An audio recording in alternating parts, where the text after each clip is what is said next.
It's 6 o'clock in the morning, so on a Tuesday, and I have to work soon, so don't mind me. But I saw something pretty interesting, and I want to talk about it. A couple of weeks ago, Highguard was announced, and it was announced at the Game Awards, and I saw something on the void of Twitter that I thought was quite interesting, and so we're gonna talk about it. So let me get this straight. Highguard released a trailer. Everyone bashed the trailer and said they do not want this game. Then they go radio silent in hopes that the game will speak for itself. And then the gamers complain that they're not releasing new trailers. This is further proof that gamers and devs are in a abusive relationship. Everyone likes to just talk and harp on the negativity. If you didn't like the game, why are you still making content talking about and pushing out ideas about the game? You don't fuck with the game. Why are you still talking about it? You're not going to play it when it comes out. You don't want it to succeed. Why are you still talking about it? It's so weird that gamers do this, and they are the only ones that do this. I swear to you, they're the music, movies, art books. No one else does this sort of like weird, hopeful failure that gamers do. It's odd. So this is a video from 8-Bit Closed Fists, and he seems pretty prominent here. And I'm not saying this to single this guy out specifically, but I do think it's an interesting topic of conversation, right? Because essentially, what he's saying is that there's a relationship between the gamers and the developers. I do think that yes, there is a relationship between the gamers and the developers. I don't necessarily think that it's a toxic one, and I don't think that it's a negative one.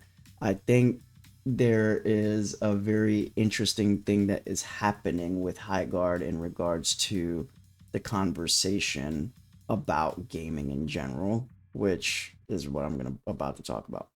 So Highguard was announced. Just to give you a very, very brief summary, Highguard was a game that was announced at the Game Awards last year. And it was the last game that was announced during the Game Awards. Normally, that spot is reserved for heavy hitters. The year prior to that, we got Intergalactic from Naughty Dog. And that was a huge, huge thing. Because Naughty Dog hasn't come out with a game in literal years. So this is like their next big thing that they're going to be doing. That's huge, right?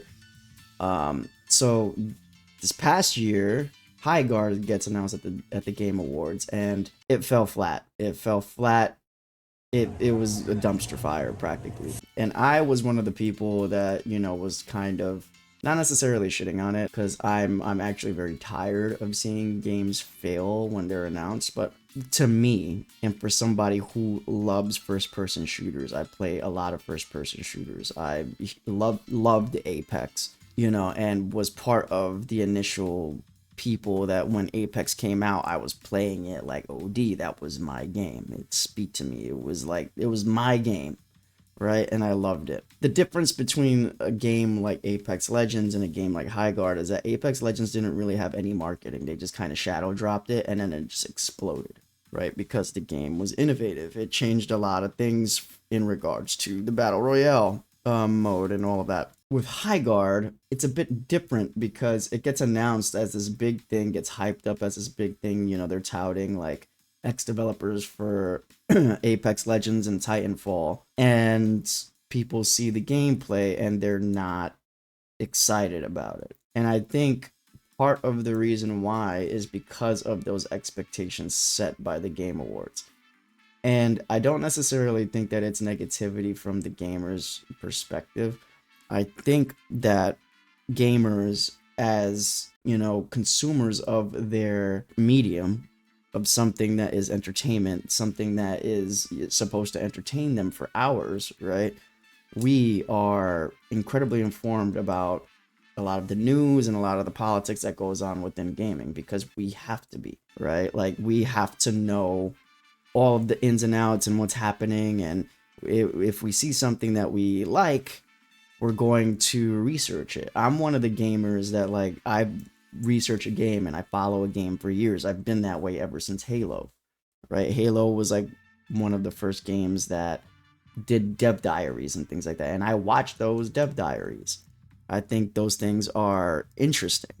So you're making a product for people who are generally just incredibly informed and smart about their medium. Then there's, on top of that, the game is releasing now in the next 3 weeks, and there's radio silence. It's very weird. I don't think people are waiting for something to come out to then talk shit about it. I just think that people are generally just kind of like, what's going on with the game? You know, like, what's happening with it? If you're releasing in 3 weeks, you should have something like something more to get people excited, or to, you know, elaborate on a lot of the criticism that people are having about the game.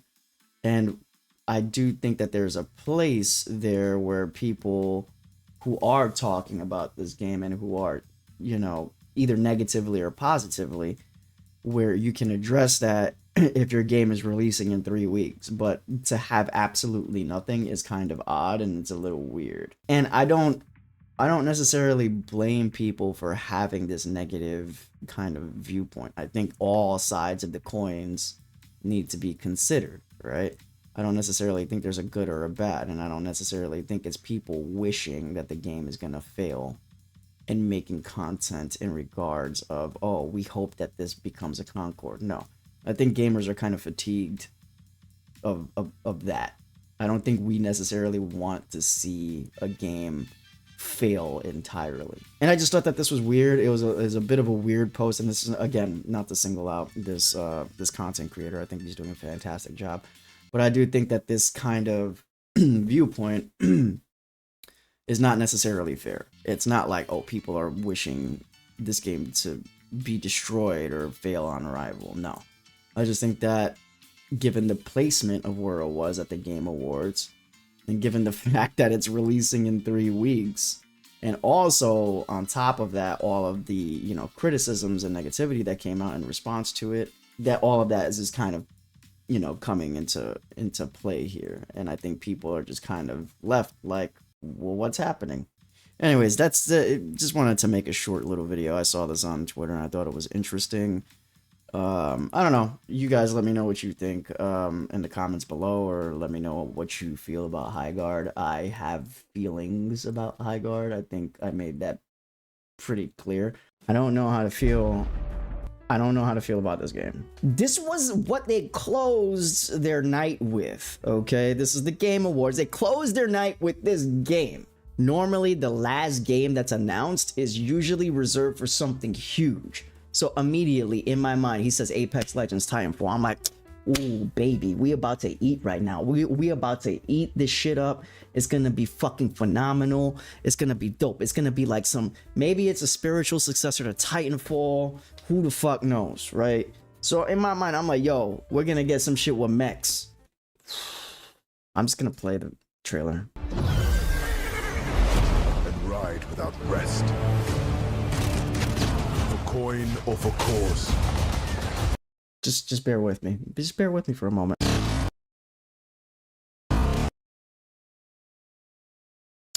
Do you see what I'm looking at right now? Why did the bear just melt into the floor? It just melted into the floor. That looks like a glitch. It literally looks like a glitch. It looks like something that wasn't supposed to happen. What the fuck in the Conan the Barbarian is happening? And again, it's my critique of it, given what they showed us. I generally am kind of confused about the game as a whole. I just don't know what's happening. But anyways, let me know how you guys feel. We'd love to hear what you think. All right, peace, much love. I'll catch you on the next one.